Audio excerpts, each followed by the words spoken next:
There's so many strategies out there. It begins with a single strategy. Then you put that strategy into action. Then you get some sort of results. Those results lead to expanded knowledge. That knowledge gives you the opportunity to increase your awareness on how you might need to adjust or evolve or adapt the strategy, or maybe yourself. And this cycle repeats. Even when you're not making mistakes and generating wealth, the cycle still repeats. You take action, you get results, you gain experience through knowledge, and this increases your awareness if you reflect and if you're conscious. Action requires discipline, faith, and presence. You have to be consciously aware of what you're doing. You can't be tomorrow, you can't be yesterday. It also takes faith that you will improve with time. If you truly believe that your failures and your mistakes can make you better, that is where faith begins. If you're letting yourself get upset, you're lacking discipline. If you're letting yourself get greedy, you're lacking discipline. Discipline simply means the control of your emotions. The next step is the results. You take action, you get some sort of results. You win or you lose. Those results go into your knowledge, your database, your experience. If you lost, can you improve? Did you actually make a mistake that you can improve on? Can the strategy be adjusted? Are you maybe forgetting something? Did you break your rules? Was it a proper loss? This is the most important part of trading.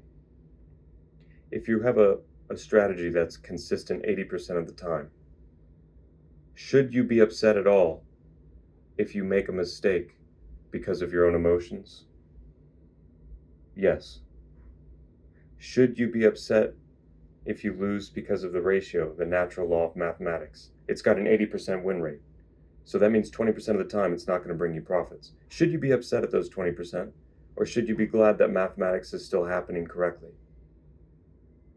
A proper loss is a loss that's aligned with your strategy that happens due to probability and mathematics. If you catch yourself becoming upset about a proper loss, you're making the biggest mistake of all.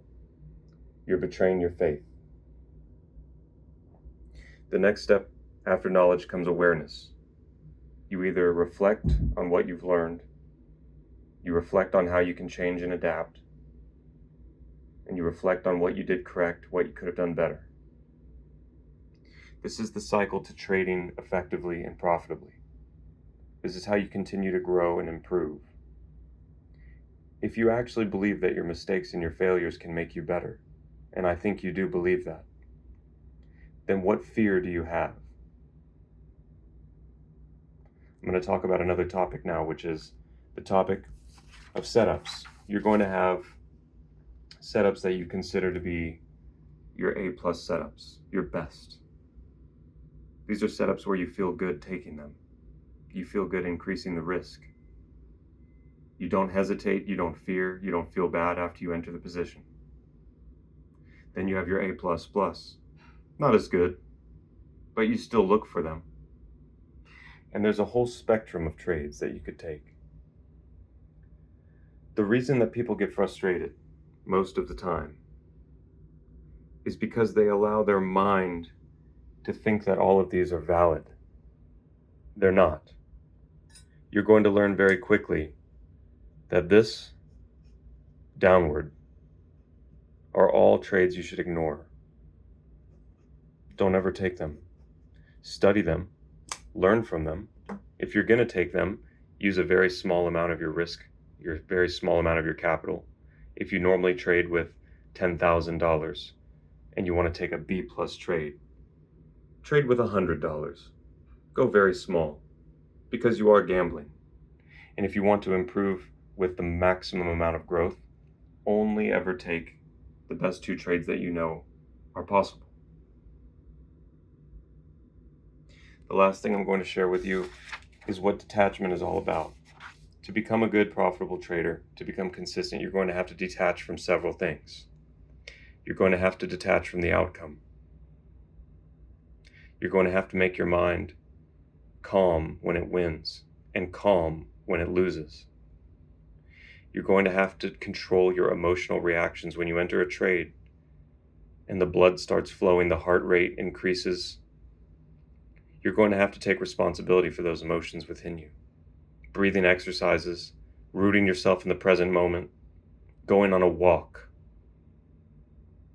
You're going to have to detach from money completely.